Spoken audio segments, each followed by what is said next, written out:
제목 같이 한번 따라하겠습니다. 할렐루야, 주 우리 하나님 곧 전능하신 이가 통치하시도다. 할렐루야, 주 우리 하나님 곧 전능하신 이가 통치하시도다. 청소년 전문 상담가라고까지 불리기도 하는 강연 많이 하는 인기 강사로서도 알려진 오선화 작가의 책 그저 과정일 뿐이에요 라고 하는 책이 얼마 전 신간이 발표가 됐어요. 교회 친구기도 한데 저한테 카톡이 왔어요. 목사님 친구 책 좀 사주기도 하고 또 읽어주기도 하고 또 선물도 해줬으면 좋겠어.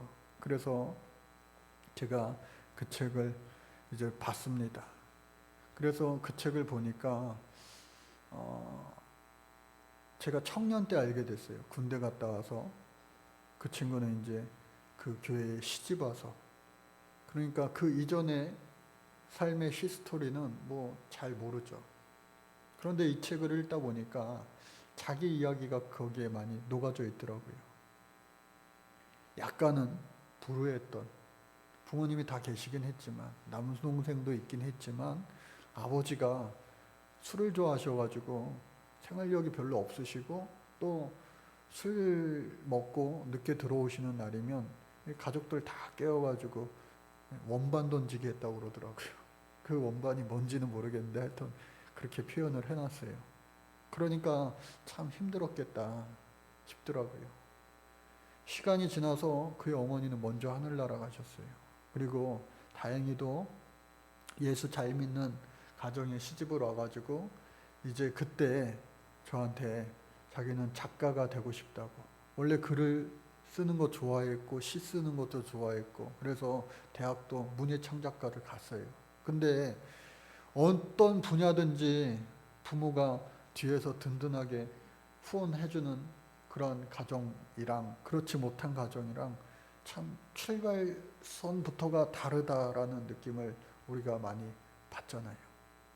그래서 그랬는지 몰라도 하여튼 가정주부가 되고 자녀들을 낳고 했는데도 불구하고 이 글 쓰는 거에 대한 그 열정을 놓지 않았어요. 어렵게 책이 출간이 되었습니다. 그리고 놀랍게도 그 책이 베스트셀러가 되었어요. 연이어서 책들이 많이 나오고 또 그 책들로 인하여서 학교, 교회 또 해외까지 나아가서 강의를 하는 그러한 인기 있는 그런 작가가 되었어요. 그런데 신간이 나왔다 해가지고 봤더니 그러한 과거의 자신의 그 조금 어려웠던 그런 상황들, 절박했던 상황들을 이 학생들을 상담할 때에 큰 도움이 되었다. 왜? 그들의 마음이 공감되어지니까.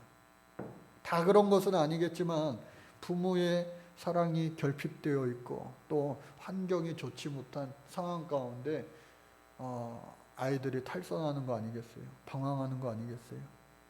그런 아이들을 이렇게 상담하다 보면은 자신의 과거 경험이 많이 도움이 됐다고 그래요. 오늘도 계속해서 학교 밖 아이들 그리고 학교를 찾아가서 강연을 멈추지 않고 하더라고요. 줌으로 요즘에는 하죠. 근데 그 책을 이렇게 읽다 보니까 떠오르는 책이 있더라고요. 예전 오래된 책이지만 헨리 나우엔이 쓴 상처 입은 치유자. 상처 입은 치유자가 그것을 극복하여서 똑같은 상처 있는 자들을 치유할 수 있는 치유자가 될 수 있다. 상처 입은 치유자. 바로 그 주인공이 예수 그리스도인데, 저와 여러분들도 작은 예수가 되어서 내가 겪은 고난이 있습니까? 환난이 있습니까? 상처 있습니까? 아픔이 있습니까?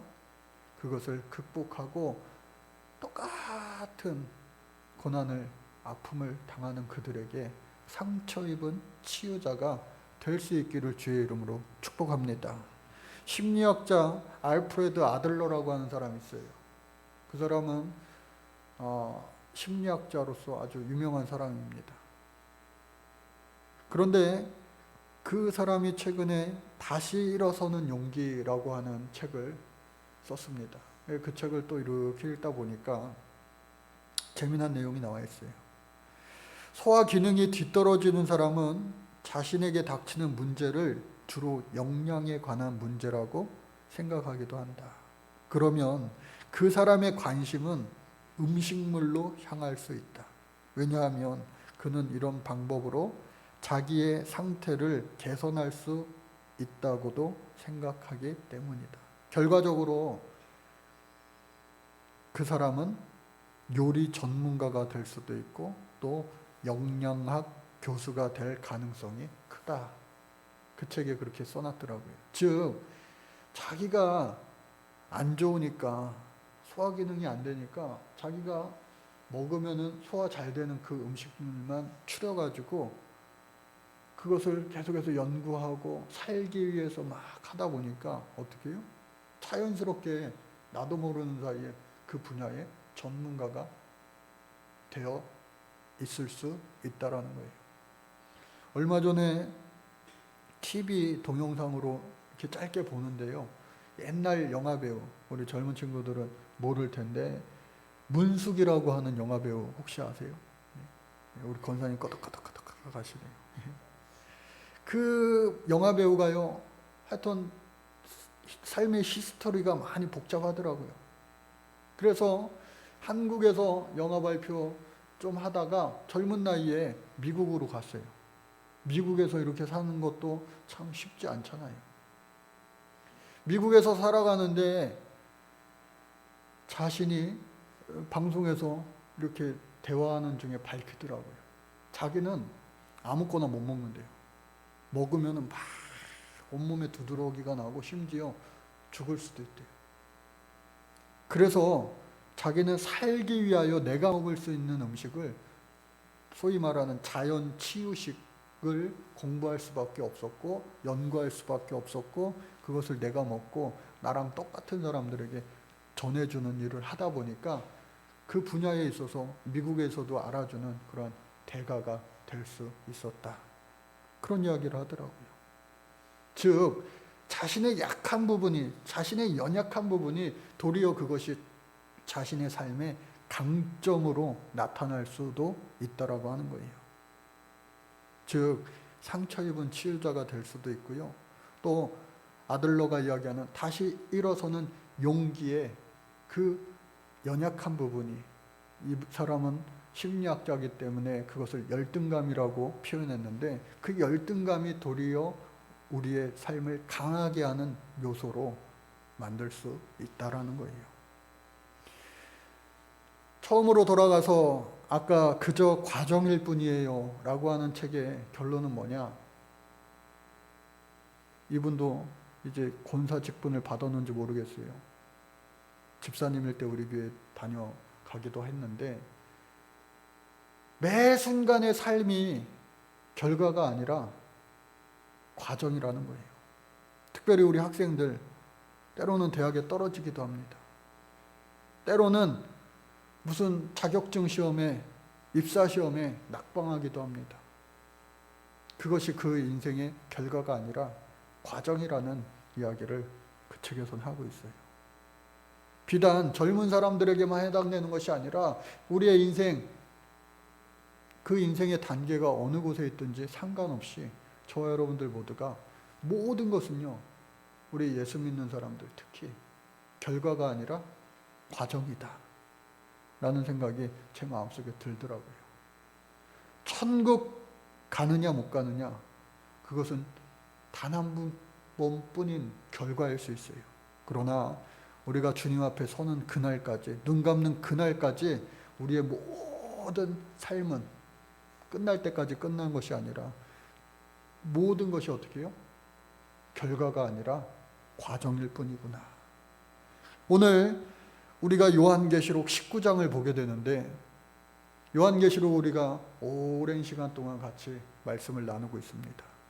요한계시록 1장에서는요, 사도 요한이 반모섬으로 유배되어져서 끌려가서 하나님의 환상을 보게 됩니다.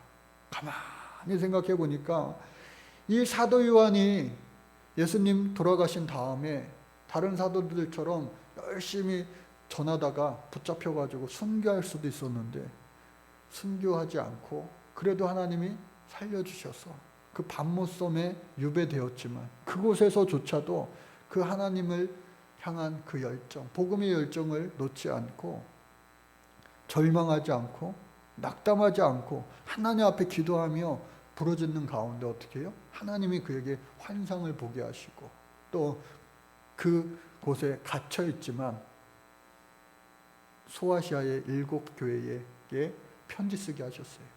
그래서 오늘 우리도 그 편지들의 내용을 보면서 우리가 본받아야 될 거 본받고 우리가 고쳐야 될 거 고쳐야 되고 하는 큰 교훈과 감동을 주는 거 아니겠어요? 2, 3장에서 그렇게 편지를 쓰고 4장서부터요 18장까지는 계속해서 환상을 이제 천국에서 보기도 하고요. 또 앞으로 이 온 우주에 특히 이 지구상에 일어날 일들에 대해서 심판의 내용들이 계속해서 펼쳐졌습니다. 그리고 드디어 지난 주일 시간 17장, 18장 이 2장에서 큰 성 바벨론이 무너지게 되었어요. 큰 성 바벨론은 당시에 로마를 의미하는 거예요. 로마. 철옹성과 같은 절대로 무너지지 않을 것 같았던 그 로마도요 무너지게 된다는 거예요. 그리고 그 로마가 큰 성 바벨론이 무너진 이유는 그 나라를 부를 때에 큰 음녀라고 말했습니다. 하나님 앞에서 정말로 악한 영과 음행을 저지른 그 악한 음녀다. 결국은 하나님 뜻에 합당하지 않게 살아가니까 한동안은 잘 되는 것 같아요. 왜 악인들이 예수 잘 믿는 우리들보다 잘 먹고 잘 사는 건가? 가끔가다 그런 어리석은 생각일 수도 있지만 가끔가다 그 생각이 참으로 심각하게 받아들이면서 하나님 앞에 불평불만할 때도 있는 것이 우리 사람 아니에요. 그것을 신학적으로 소위 말해 신정론이라고 이야기합니다. 우리는 하나님의 뜻을요 평생 살아가면서도 다 알 수는 없어요. 알고 싶어 해도요 도무지 알 수가 없어요. 왜? 우리가 다 알 수 있으면 그것이 하나님일까요? 우리가 다 알 수 없기 때문에 바로 전능하신 온 우주를 만드신 하나님이신 거예요. 우리는요 한계를 지닌 존재들입니다. 연약한 존재들이에요. 우리가 때로는 남들보다 잘하고 우쭐하고 남들보다 조금 괜찮아 보이고 실제로 많은 인정을 받고 영광을 누리고 살아가면서 교만할 필요 없어요. 왜? 한순간인 거예요. 세상의 모든 것을 다 누려봤던 솔로몬도 고백하잖아요. 헛되고 헛되니 다 전부 다 어떻게 해요? 헛되구나. 그러나 우리가 그 허무주의에 빠져서 살 필요는 없어요.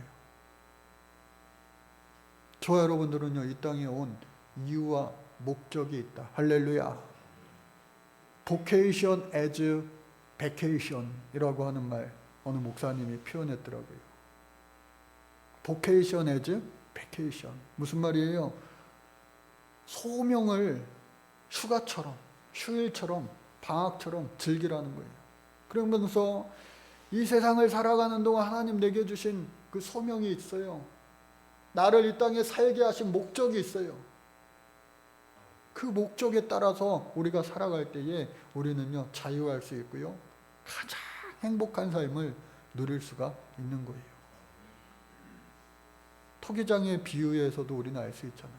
하나님이 다 제각각 고유하게 저와 여러분들을 만드셨어요. 그리고 오늘 말씀의 제목처럼 어떻게 해요? 할렐루야, 주 우리 하나님 곧 전능하신 이가 통치하고 계시다. 우리가 때로는 어렵고 힘든 그런 암흑기를 지낼 때가 있어요.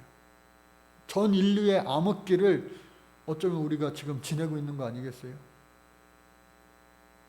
그러나 이 암흑기에도 하나님은 계속해서 온 우주를 통치하고 계시다라고 하는 사실이에요. 그래서 마지막 때에 큰 성 바벨론을 다 무너뜨렸을 때에 드디어 등장하시는 이가 있는데 누구냐? 하늘문이 열리고 백마를 타고 바로 예수님께서 나타나시는 거예요. 어린 양 예수께서. 그러니까 찬양합니다. 1절부터 10절까지 할렐루야를 4번이나 부르면서 하나님을 찬양하는 거예요. 할렐루야라고 하는 뜻은 뭐예요? 할렐, 찬양하라. 야라고 하는 것은 하나님, 여호와를 의미합니다. 그래서 그 두 단어가 합쳐져서 여호와를 찬양하라 라고 하는 말이에요. 이 할렐루야라고 하는 말은 구약시대에서부터 신약시대를 지나 지금 이 시대까지 우리가 항상 많이 사용하는 단어가 된 거예요.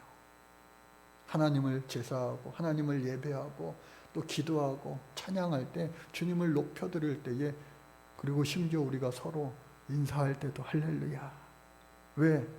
서로 살아있게 하신 하나님 앞에 감사드립니다. 하나님을 찬양합니다. 하나님 앞에 영광 올려드립니다. 할렐루야. 그 하나님께서 마지막 순간까지도 온 우주 만물을 통치하신다. 그런데 마지막 할렐루야 4번째 찬양을 보니까요. 할렐루야 주 우리 하나님 곧 전능하신 이가 통치하시도다. 전능하시다라고 하는 그 표현은요. 판도크라토르라고 하는 거예요. 헬라어 원어의 뜻은 모든 것을 절대적으로 우주적으로 하나님의 통치권 아래에 있다. 그러니까 우리가 조금 아프고 힘들고 어렵고 정말로 고난받을 때에도 하나님이 함께하고 계심을 여러분들 잊지 마시고 살아계신 하나님 앞에 부르짖어 위로받고 격려받고 새 힘을 얻을 수 있는, 다시 일어서는 용기를 얻을 수 있는 우리 모두가 되어야 할 줄로 믿습니다. 우리 주님은 우리를 사랑하시기 때문에 한 번 사랑하시되 어떻게 해요? 끝까지 사랑하신다고 그랬잖아요. 오늘 본문 말씀 보니까요, 재미난 내용이 나와요. 7절 말씀에 우리가 즐거워하고 크게 기뻐하며 그에게 영광을 돌리세. 어린 양의 혼인 기약이 이르렀고 그의 아내가 자신을 준비하였으므로. 여러분, 당시에 이스라엘 백성은 혼인할 때에 크투바라고 하는 결혼 계약서를 작성합니다. 남편과 아내 될 사람이, 신랑과 신부가 사인하는 거예요. 증인들도 사인하는 거예요. 랍비도 사인하는 거예요. 그리고 어떻게 하겠다 쓰는 거예요. 하나님의 성경 구절이 들어가기도 하고요. 그런데 중요한 것은 뭐냐? 신부를 신랑이 데려올 때 값을 치른다는 거예요. 결혼 지참금이라고 할 수가 있죠. 그러니까 야곱도 결혼할 때에 돈이 없었으니까 7년 동안 그냥 일했잖아요. 장인 집에서. 그런데 예수님께서 저와 여러분들을 어떻게 해요? 신부 삼아 주셔서, 할렐루야, 신부 삼아 주셔서 값을 이미 치르셨는데 그 값은 무슨 값이냐? 예수 그리스도가 우리를 사랑하여 저와 여러분들을 신부 삼기 위하여, 죽어가는 그 신부를 살리기 위하여 대신 죽은 예수 그리스도의 목숨값이다라고 하는 거예요. 도무지 값으로 환산할 수 없는 그 목숨값을 통하여 저와 여러분들을 어떻게 해요? 살리실 뿐만 아니라 당신의 신부 삼아 주셨다, 아내 삼아 주셨다라는 거예요. 여러분, 여기 보니까 신부라는 말 대신에 아내라고 하는 말을 사용했어요. 이 헬라어에도 신부라고 하는 단어가 따로 있고 님페, 아내라고 하는 헤케메라고 라고 하는 단어가 각각 분류가 되어 있는데 유독 신부라는 표현 대신에 아내라고 하는 표현을 사용했어요. 즉 신부는요 결혼한 후에 아내가 되는 거잖아요. 그런데 우리 예수님께서는 어떻게 해요? 계약을 하고 약혼을 하고 이스라엘 백성들이 정확하게 1년 후에 혼인하는 것이 관례인데 약혼을 한 순간부터 신부라 칭하지 아니하고 결혼을 마치 이미 한 것처럼 아내라 칭한 거예요. 즉 절대로 포기하지 않으신다 라고 하는 하나님의 귀한 사랑이 여기에도 녹아져 있구나.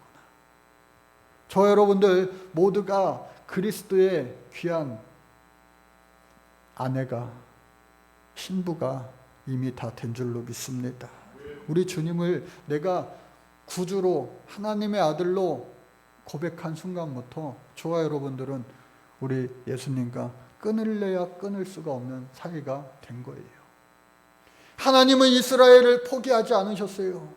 정말로 말 안 듣고 반항하고 불평불만하는 그 이스라엘을 나의 신부라 말하면서 그 시온성 예루살렘 이스라엘을 끝끝내 포기하지 아니하셨어요.